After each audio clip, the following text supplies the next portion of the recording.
I'm Whitney. I'm Mindy. And I'm Deb. We're three best friends who love nerdy things. Well, some people think we're nerdy, but we think we're pretty awesome. This is our nerdiest thing.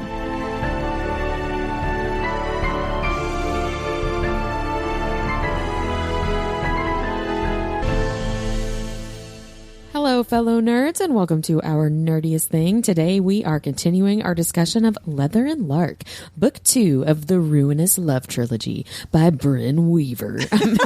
Are you like a horror movie narrator? I just felt it, so I was just going for it. The call's coming from inside the house. We're discussing chapters 10 through 12. But before we do, Deborah... Listeners, I'm really sorry. If you're new here, just stay. Here, you're about to give all the details of why I'm being so weird. It's our nerdiest cocktail. So I do want to say before I go into the cocktails, this is going to age me, but when my husband and I were in college, we would go to Blockbuster Video. And the good old days. Yeah, and that's when you had to go and like hope that they had your movie and stuff, Yes. right? And we would go and pick up like the cassette cases, and we would read the back in that voice. And we thought it was real fucking in a world. That's the best date night ever. Yeah, I'm not real sure the people around us liked it. Well, they can go We've never themselves. been one to give a fuck about that. Yeah. Right. Yeah. You just do you, boo. Yeah. Anyway, on to our nerdiest cocktail. Whitney's acting weird because she drank a snow globe. Holla. So this drink is themed after body part trophies, and it pairs well with bloodstained coasters, teeth maracas, and fingers in a jar. That's the name of Mindy's sex tape. It may cause you to admit that you're a multiple deleter. Yeah. It's got coconut rum and vanilla vodka and coconut cream. And I will say Mindy's been putting extra shots in mine and hers. And I think she's trying to get to have to stay and eat french fries. She's like, I want fries. I said, I'm not going to say definitely make fries, but it's definitely on the table. But I'm not saying. I'm not saying it. She has the producer's phone number. She'll probably just text him and just say, fries. Yeah. I didn't even have the extra shot in mine. No. Well, Mindy made us a second one, and it's really strong. Yeah, it's a lot stronger than It's a really and I'm already like flushed from the first You know one. what? That's okay, because Whitney will be coming down, and you and I will just keep going up. Yep. Well, thank you so much, Mindy, for the cocktail, and Deborah for telling us all about it. And Whitney for drinking it and being fun. Well, now it's going to get interesting because it's time for the Nerdy and Dirty recap, where someone has 30 seconds to tell you what happened in this section of the book. The wheel has spoken. And I am so glad it's you, Whitney. Well, and then... So there are three interesting pieces of information to remember before I do this recap. Number you don't one, get an extra 10 seconds. No, I didn't say that. I said three pieces of information to remember before I start. One is that I've had this cocktail. Oh, okay. I thought you were telling us about the book. I was like, this is not fair. I'm telling you about me. Number two, I forgot my notebook. And number three, we realized after we recorded last week's episode that I hadn't been reading the right chapters. Here's the thing. I would have never known. Yeah, I wouldn't have either. Well, we're about to all find out. So I've got 30 seconds to tell you at least some of the things that happened in this section. Yep. So here we go. Okay, so Lachlan finds all of Lark's trophies and is like, hey, what's that about? And confronts her, and she really doesn't want to talk about it, but now they're on the same page of knowing who she is, I guess. And they go to meet her family to convince them that she's married Lachlan and is actually in love with him. And Aunt Ethel is there to make it real believable. And Lark tells everybody that she changed her last name to Kane, which is a really big deal, and it makes everybody really sad. So that's it. That's all I got. Actually, pretty good. There was a lot of other things that happened. But I feel confident about that. That's the basics. But that's what I could do from memory. And I just read the correct chapters today.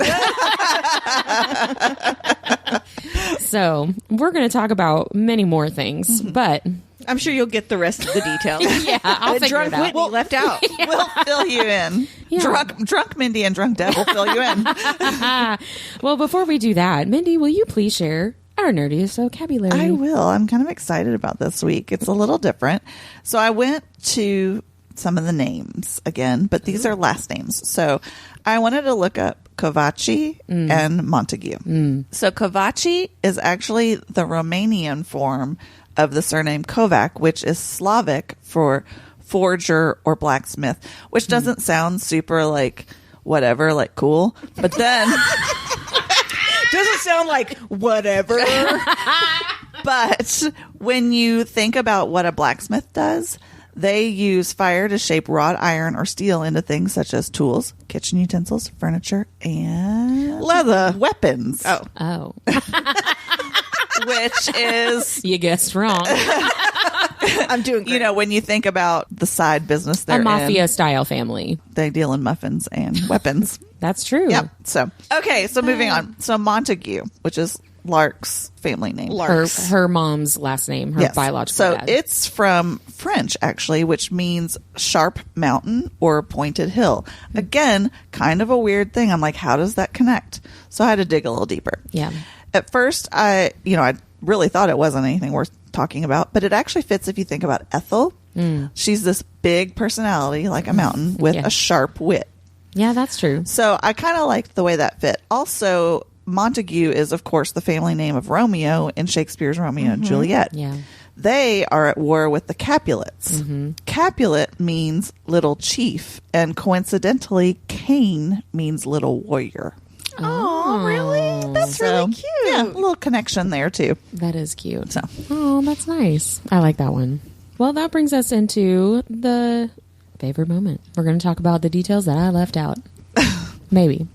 Mindy, why don't you tell us your Actually, favorite moment? mine's one of the details that you left in. Oh, well, hey, Yeah. I did it. I loved that Lark changed her name on her license, and then she threw it at her stepdad. But then at that point, you don't realize how much of a big deal it is. And so when it's revealed that she never did that with her stepfather's name, so she sacrificed that piece of her birth father she had left, and she did it for Lachlan. It's just really sweet. It is really sweet. Yeah. That's funny because that's actually my favorite moment too, but it's actually, I have it as my favorite and my least favorite moment. I know. It is sort of sad, It too. is like bittersweet, but really it's not just that moment. It's the whole brunch scene, all of it. I really loved to read that. It was fun to read. Ethel is hilarious. I love her. The fact that Lark's sister just screams when she sees the ring on her hand, like she just screams. And I just think that's so funny. But at the same time, that finding out the significance, like you're talking about, of changing her name and how that hurts her stepfather, who she has such a good relationship with, right? And that you can tell, again, Bryn Weaver's really great writing. You can tell that there's years of like, it hurts my feelings that you've never changed your name, but of course I'm never gonna like pressure you to because it's your dad, right? Yeah. But now you've done that with this guy, and that who hurts. you barely know. Yes, and like how much hurt that is for her stepdad and her mom and for her, because she is hurting because they're hurting. Like that's it's my least favorite moment, but it's also my favorite, you know. But it's also gonna set us up. It's setting us up more for the relationship becoming real. Yes. And it's going to have a more emotional impact later on, right? So I love it. I love it. I hate it. Makes me cry. Makes me swoon. So, all of the above. That's why I made it both favorite and least favorite. Deb, what about your favorite moment? My favorite moment is when Lachlan finds all of the trophies. So, because he's just like fucking bewildered, right? We have a coaster made from a bootlace with a quote unquote wine stain on it. We've got maracas with teeth in them. And I don't know why teeth gross me out so bad. It does me too. It does me too. There's something about that being such an awful thing to do someone to pull out their teeth. That really grosses me out. And then we have a snow globe with a ring finger still attached to it. Or I'm sorry, we have a snow globe with a finger that's got the ring still attached to it. Yeah, sorry about that. She was like, I couldn't get it off. She's like, and I want to know more about that ring, because he said there's a signet that he didn't look into, and she said he didn't deserve to wear it. So surely that's part of like her upbringing, right? Yeah. So Lark may have the highest kill count to date in these books. So she's rolling into the double digits with 10 at this point. Yeah. And she's admitted to. Right. She started with 7 and then did the whole like, it didn't count. And then she's like, 10. Yeah. I don't feel like she's slowing down anytime soon. I mean, all these people have like the lust for killing, right? It's not because, yes, they are getting rid of bad people in the world, but they are also just fucking killing They're people. Enjoying it a little too much. Right. Just a little bit. So even though her trophies were kind of funny, right? Yeah. It really got me wondering what trophies other serial killers have kept. Before I go into this, I want to call out a trigger warning for necrophilia, murder, dismemberment, like so many things, blood. So just listen to the next few minutes with care. It's not really pretty, but it is interesting. So if this kind of stuff bothers you, just fast forward a few minutes. And I got most of this info from a website that I'll link in the show notes. So let's start with Ted Bundy. Ted Bundy kept the heads of his victims. Oh my God. He also put makeup on them and washed their hair after he killed them. Oh, like a Barbie head? Yeah, he told investigators, if you've got time, they can be whatever you want them to be. Oh. So from what I understand, he also fucked the faces. So, yeah. Again, a lot of trigger That warnings is so here. depraved. Yeah. I had no idea. Yeah. Ted Wow. Bundy? Yeah. So next we have Ahmad Siraji, who would drink the saliva of his victims because he believed that it gave him special powers. I would just not take the special powers. That's gross. Yeah. What if they hadn't brushed their teeth that day? That's the least of his worries. Yeah. Next, we have convicted Russian serial killer Alexander Pikushkin. And he didn't take trophies per se, but he wanted to murder 64 people, the same number of the squares on a chessboard. Oh. That was his trophy thing. He would like put a little thing on the chessboard. For the record, the fucker did not reach his goal because he had Good. 3 people survive. So he did not reach it. Yeah. But he tried, killed 60. Oh. Wow. Yeah. Wow. Jerome Brudos was a serial killer from Oregon who kept feet. He used the foot of his first victim to model shoes. Oh. And this guy also kept shoe catalogs in prison as a substitute for porn. See, That's okay. a fetish. That kind of detail I find like infinitely more disturbing than just he kept feet. Yes. You know what I mean? Yes. Which I feel like is messed up for me to think that that's more messed up. You know what I mean? No, because that's the more depraved part of it. I guess, yeah. Right. Ugh. So Charles Albright was a killer that, just like our Sloane, plucked out eyeballs. Except he kept them while Sloane just makes little maps with them. So I guess that's okay. Speaking of similarities between characters in this book and real-life serial unalivers, like Lark, Jeffrey Dahmer kept body parts preserved in acetone. He mostly kept genitals and had quite the knack for necrophilia. Yeah. Yeah. Yeah. So she keeps her body parts in resin. She doesn't plan on using them again, but he put them in acetone to keep them preserved, which I didn't even know you could do that. Ew. Gross. Next, we've got Anatoly Onoprenko, a Russian unaliver, and he loved to keep underwear, some of which he gifted to his girlfriend at the time. Oh, God. Can you imagine finding that out later? No. Oh, how horrible. And finally, the duo called the Toolbox Killers used to make audio recordings of their torture sessions. One was played in their trial and has been dubbed one of the most horrific pieces of evidence ever brought to date.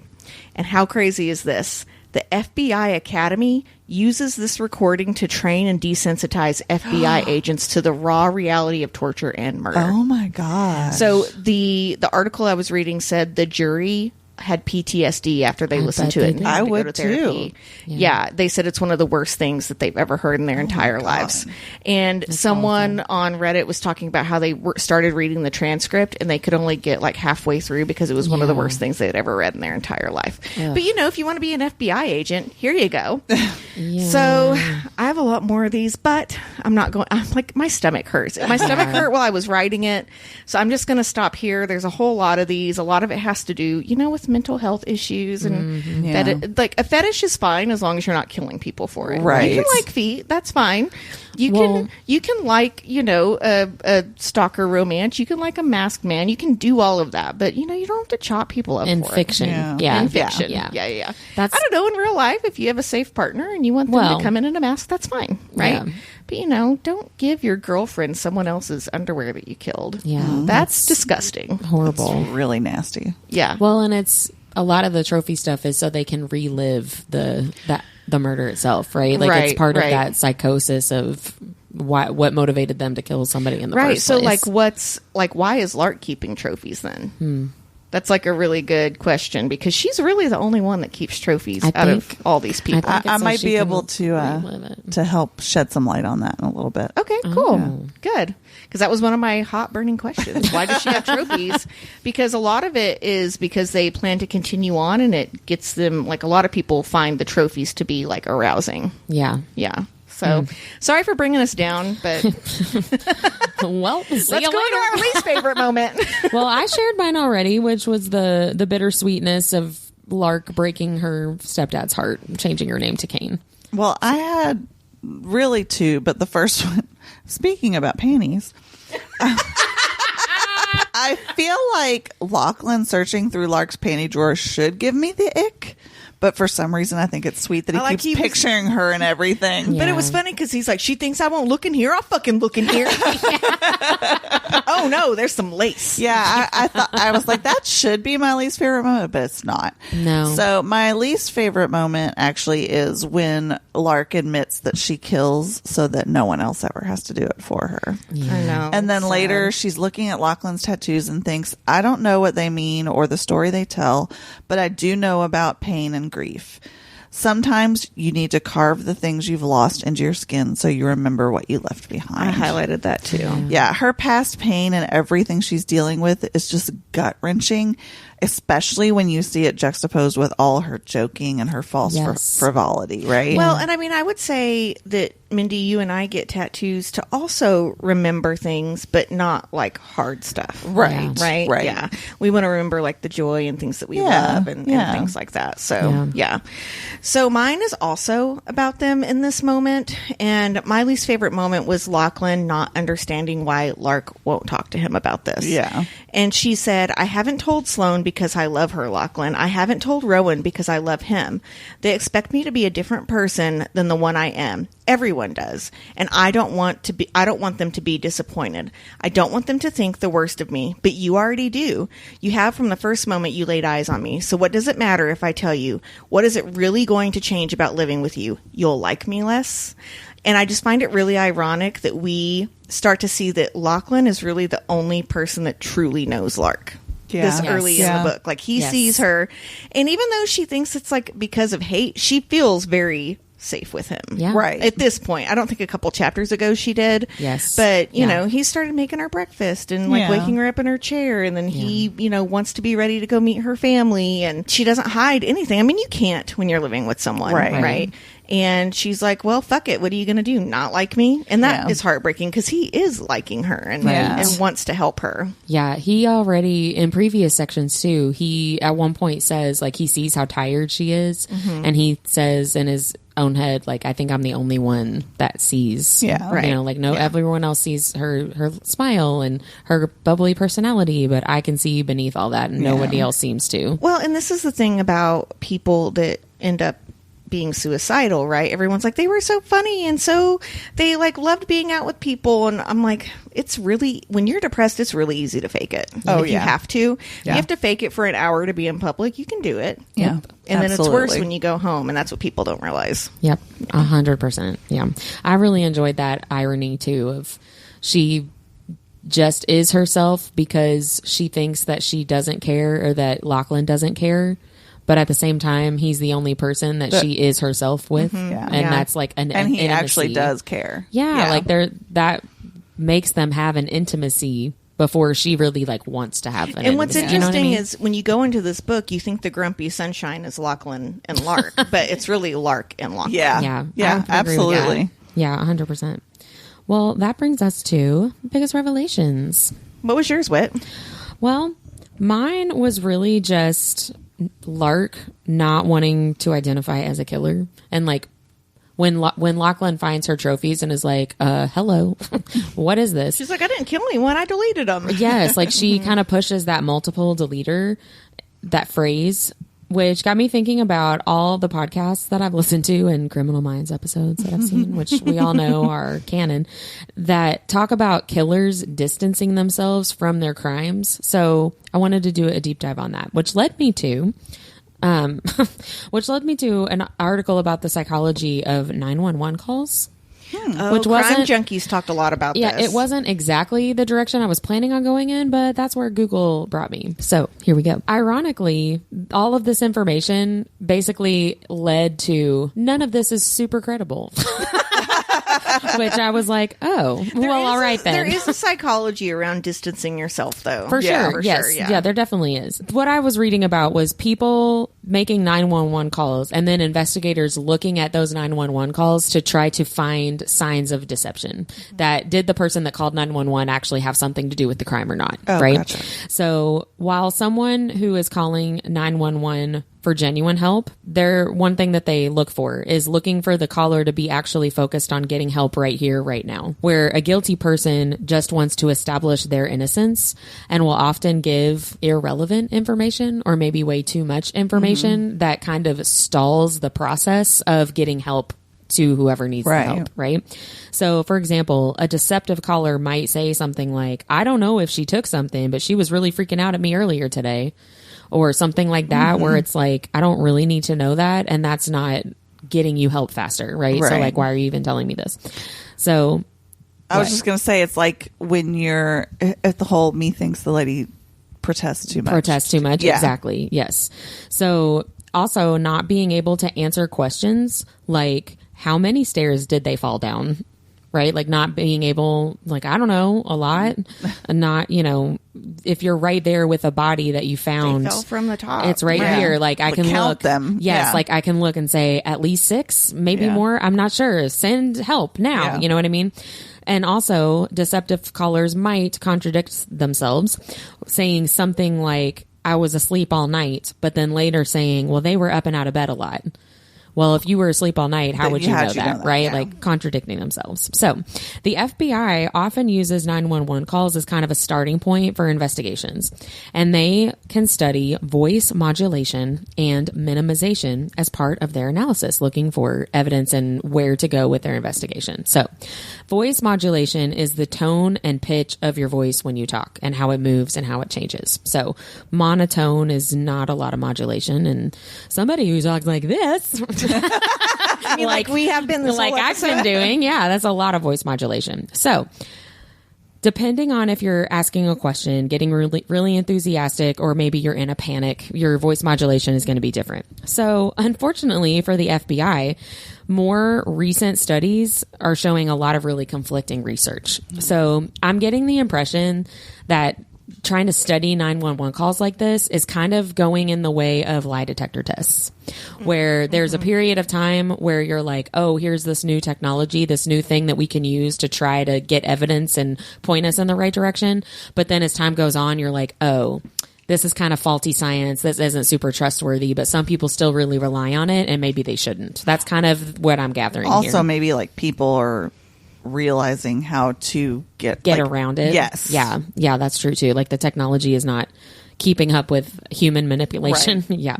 So older studies say that little to no change in voice modulation means there's a higher likelihood that the caller is a guilty or deceptive party. But more recent research says voice modulation doesn't have any correlation with guilt or deception. Not helpful, right? No. So, however, in general, you can use voice modulation to help detect deception, but you have to use like very specialized high-tech machinery to study modulation levels. It's not just listening to a recording with your headphones and like, aha, there it is. Just like a lie detector's test isn't just the seismic graph, right? Yes, exactly. So one study showed that voice pitch changed 20% to 40% when someone was saying something deceptive. However, they had to have already known that what was being said was deceptive to be able to find that correlation. It's not like listening and like, oh, that was a change of 20%. Yeah. Exactly. That doesn't automatically mean that they're lying. It was like you guys already knew when you did the study that these particular statements were false. That's kind of just the self-fulfilling prophecy then. Exactly. Exactly. Right. Which is, again, why this is like not that helpful. But I mean, I guess it's good for a start. If you're trying to use a call to get you going, sure. But this should not be your only evidence in a case against somebody, right? This is circumstantial at best, right? So in a summary of all studies conducted on nonverbal behaviors, researchers found changing one's voice to a higher pitch was more common among those who were being dishonest. Higher pitch proved even more prevalent among liars who did not have time to prepare, as would be expected if you were making a 911 call, right? You just have to go. You don't know what the operator is going to ask you. You just have to like make stuff up on the spot, right? That's voice modulation. Minimizing is where someone distances themselves from the victim or the case in general. This is what they talk about on Crime Junkie. Yes. Yeah. Like, I don't know what's going on. I'm so freaked out right now. I didn't really know them very well. I don't even know what this is about. Like those kinds of statements is trying to distance yourself. So minimizing is traditionally thought to be an indication of deception and possibly guilt, but it's just like voice modulation. So there are studies that don't prove that connection and studies that do. So it's like circumstantial evidence. It doesn't really help. At worst, it can prompt investigators to focus in on the wrong suspect and lead the case in like a completely wrong direction, which you don't have to listen to very many Crime Junkie episodes to hear a story of a cold case because they focused on the wrong person for way too long, right? So a lot of the evidence that cause people to believe that voice modulation or minimizing helps you narrow down a suspect is caused by research that is done after someone has already been found guilty of a crime. So someone will get found guilty and then they'll go back and look at all this different evidence and then be like, aha, look at this voice modulation. Here's an example of minimizing. But with any study, there's no true control. Exactly. Right?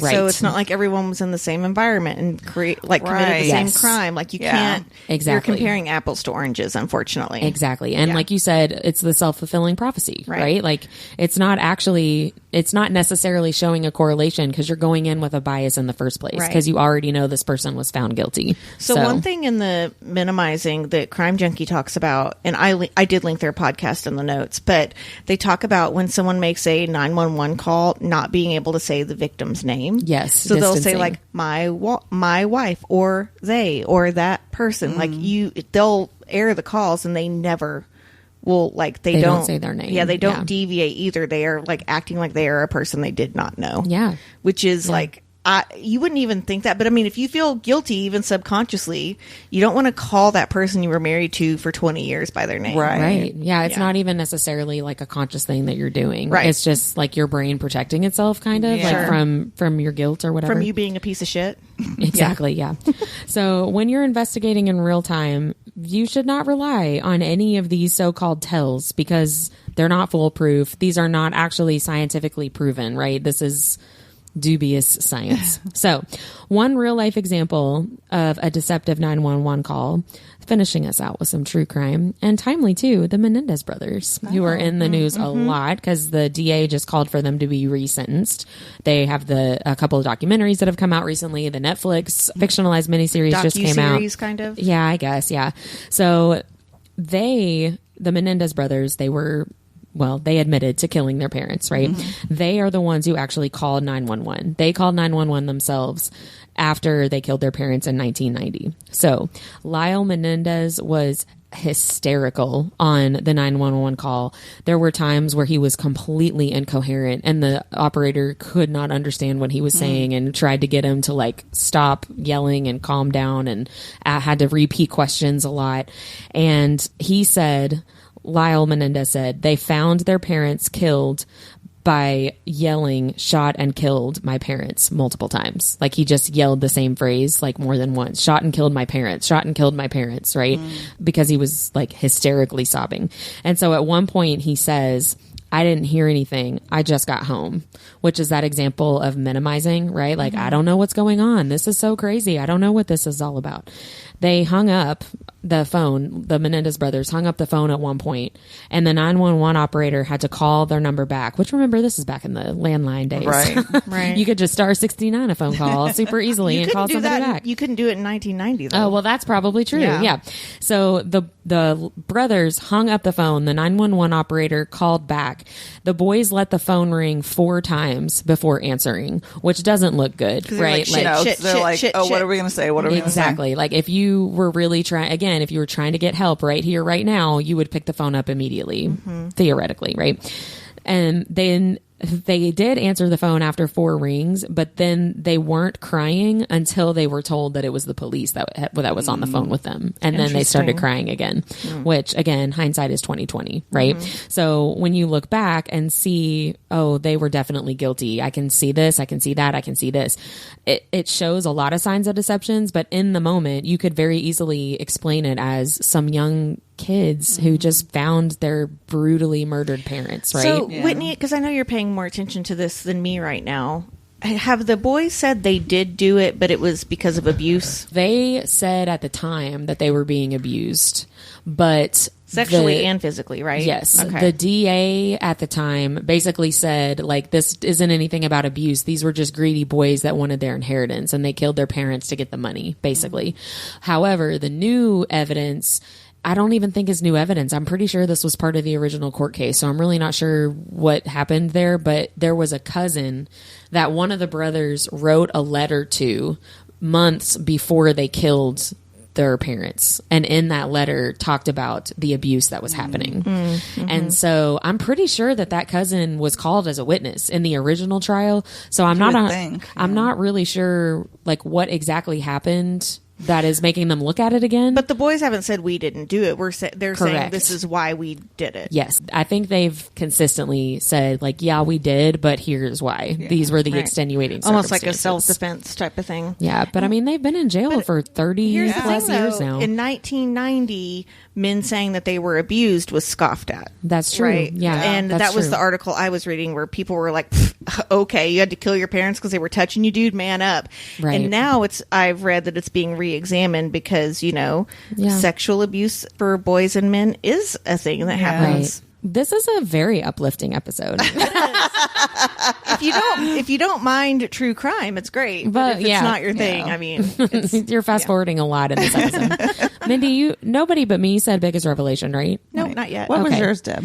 So I have 2. The first one being that the movie Constantine is based off a comic that envisions the world as a battleground between angelic and demonic forces, much like Lark's personalities. Oh. She has 2 sides, right? Yeah. And then, this is kind of a funny one. When Lark dumps the bad coffee down the sink that Lachlan has made, she says in nomine patri and does like the whole thing, which translates to in the name of the Father and of the Son and of the Holy Spirit, which means she was literally like exorcising like the bad coffee from the house, which I find really funny. She's like, we got to get this shit out of here. Right. That's how bad it is. Yeah. I was like, that is a hilarious joke that not very many people would get, so I loved both of those things. But we're doing Constantine next week, aren't we, for our Tuesday episode? Yeah. So I actually was going to do a deep dive on Constantine, and I was like, save it. Yeah. And Whitney watched that by herself last night, and it scared the shit out of her. I only watched half of it last night. Have you watched it, Mindy? No, I haven't started it yet. The first scene is terrifying. Yeah. Yep. I'll have more to say on Tuesday. Tuesday's episode.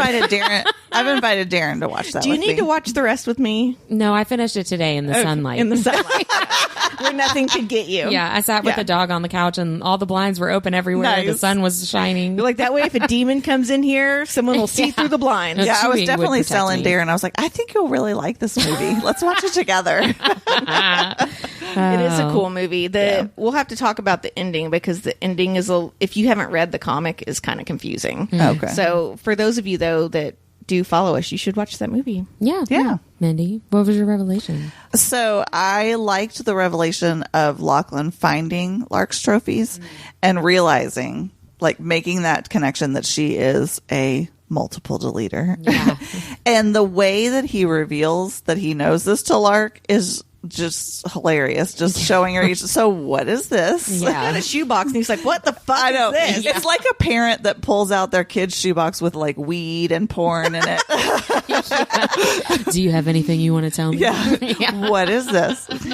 So here, though, we see that Lark takes her trophies and makes a craft out of them, basically. So she's using her crafting, which we've seen in previous that Ethel likes to craft also, so she kind of gets that from her grandma or her great aunt. I do think that she sort of does this as her outlet or her catharsis. Besides killing people, you mean? Well, that's what I'm saying. So we know that Rowan and Sloane use the killing as their outlet. But I think Lark isn't satisfied with just the kill. I think she needs to do something creative with it, because that is how she and some other people cope with their trauma.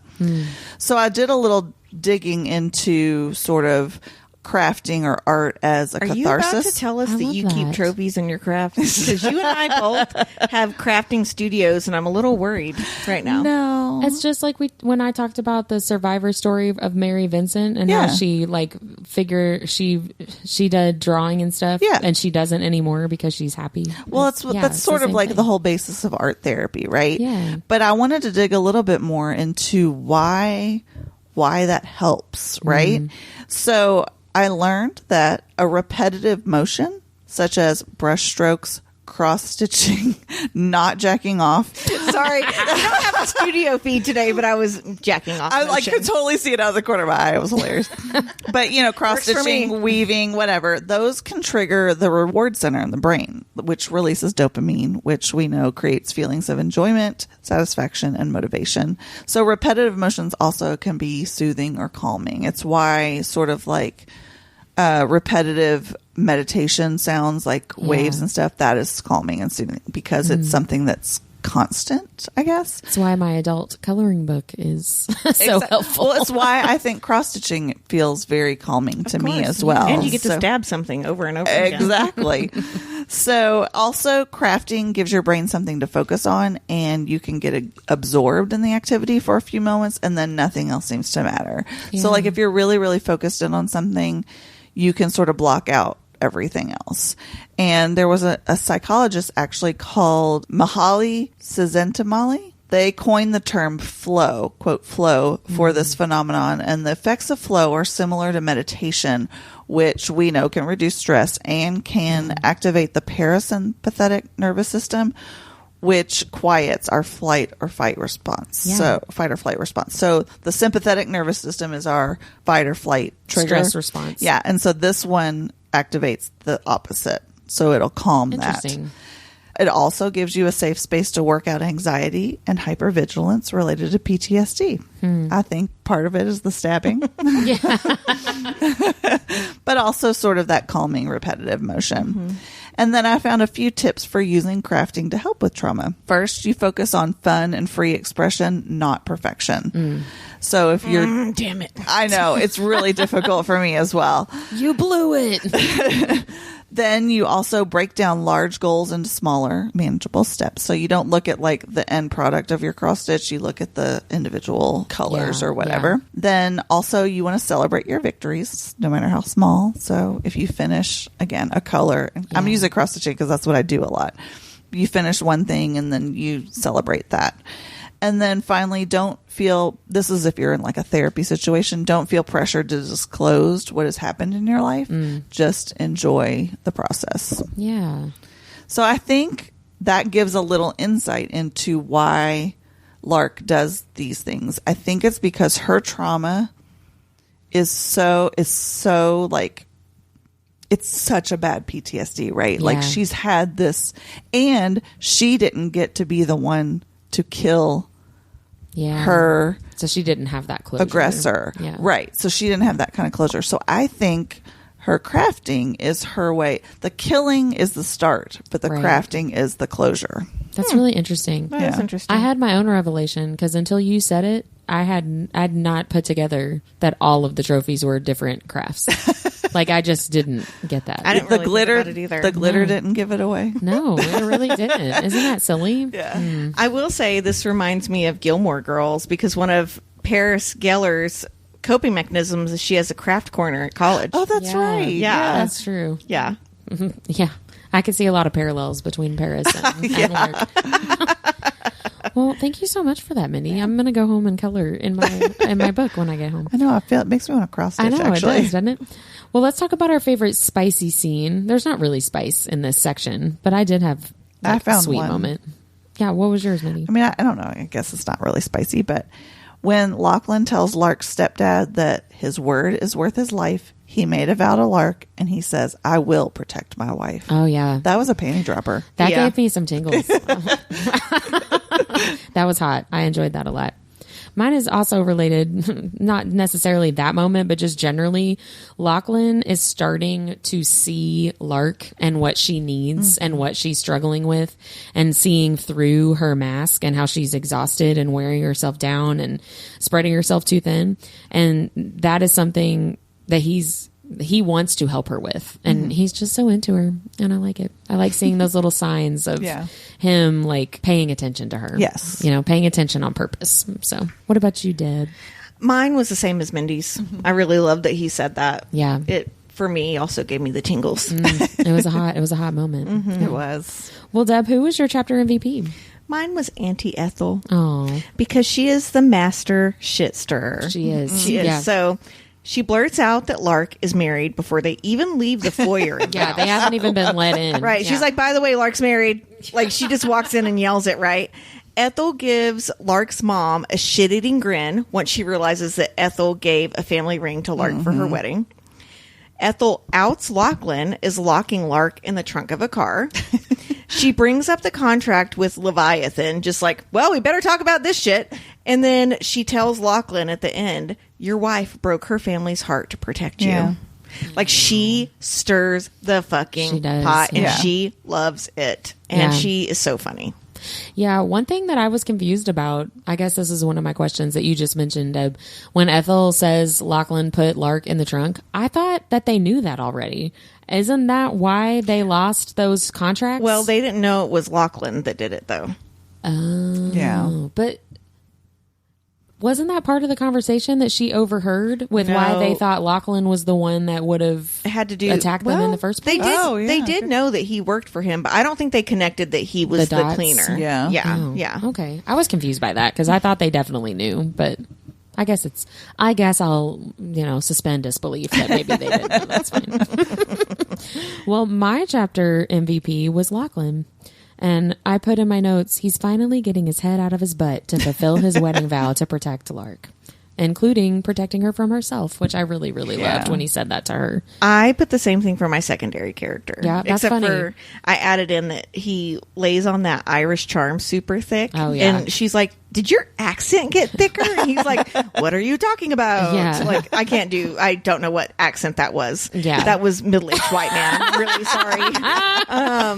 What are you talking about? So Whitney knows and Mindy knows we have this game called Utter Nonsense where it's like Cards Against Humanity, but you have to do accents. And I can never go first because I don't know how to get started. Right. I've got to listen to someone else's first. Yeah, I'm not great at accents, but I do them by myself. If you have not ever played that game, it's not just accents. Like, one of them is like noises. Giving birth to a baby. Yeah. One of them's orgasming, which someone's husband had to do and won the round very well in this room. Shout out to Robbie. So sorry. Yeah, I wanted to add that was my secondary character. That's funny because Ethel was my secondary character. Oh, really? So we had the same people, just like that's funny. That's funny. But yeah, I love Lachlan. He's starting to try to help Lark and like not be such a douchebag. And I feel like he opens the door for their relationship to like really take off. Because again, like I said last week, he has to earn her trust and affection, and he's going for it. I feel like he is holding up his end of the bargain, and she feels like she's already fulfilled her end, even though she really hasn't. Yeah, I would agree with that. Yeah.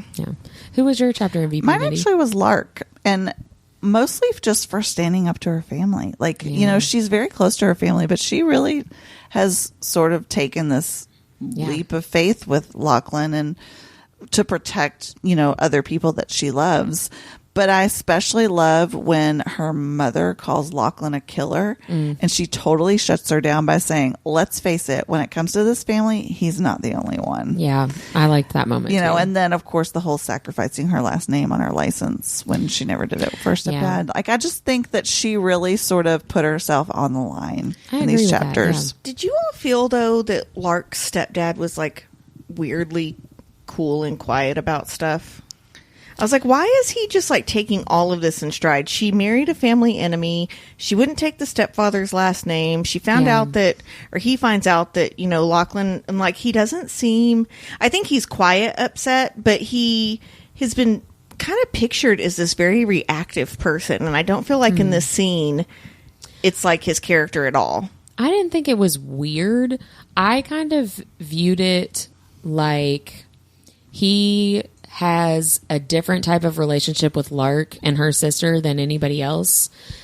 And this isn't exactly the way I want to word this. I just can't think of a better way to do it. I feel like he almost coddles her more because he knows how much trauma she has, right? Maybe, so like he doesn't respond to her the same way that he would anybody else because of all of the intimate knowledge he has of all the crap that she's experienced. Okay, that's a good You know point. what I mean? I also get the impression that he's much more calculating. So I think he More psychopathic than sociopathic. maybe Yeah. just like I do see that he's reactive, like in that conversation he was having with the Let's just kill the Kane brothers. Yeah. Like definitely I get that, but I also think with his family he's a little more cautious and a little Controlled. more calculating. Yeah. So he's probably like totally going over it in his mind over and over and over again, right? Before he's going to come out Don't and lose say your something. shit. Don't lose your shit. Yeah, exactly. Like trying to and think then it's six- going to come out eventually. 6 steps That's ahead. me every day. Yeah. Don't lose your shit. Don't lose Yeah. your shit. Yeah, totally. Isn't that the truth? That's why I need quiet time, you guys. For real.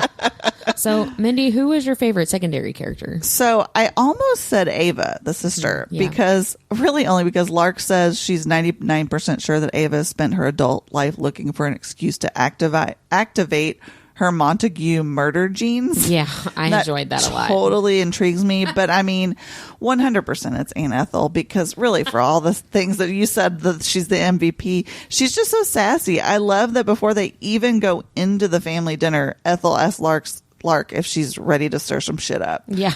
And then Lark's like, and then she asks Lachlan, and he's like, oh, hell yeah, we're going to go stir some shit up. Yeah, You know, I like I that. just love that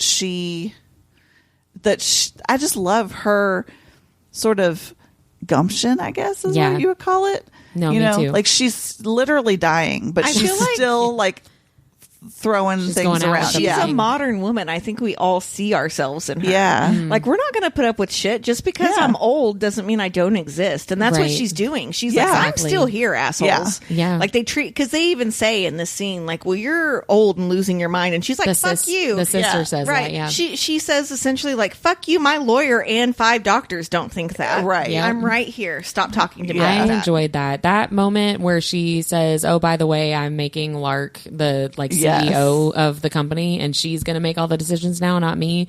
I really loved that. That's really why I made Ethel my favorite secondary character. I just said she's a chaos monster, and I love her, like with big moves and with like snide comments. Yes. Right? You know what? If I can't work in my art studio all day, what else am I going to do when I'm older? I'm probably going to stir some shit up. Yes, absolutely. Actually, I'll be the old lady at bingo, like drinking and being like, let's go to the pool.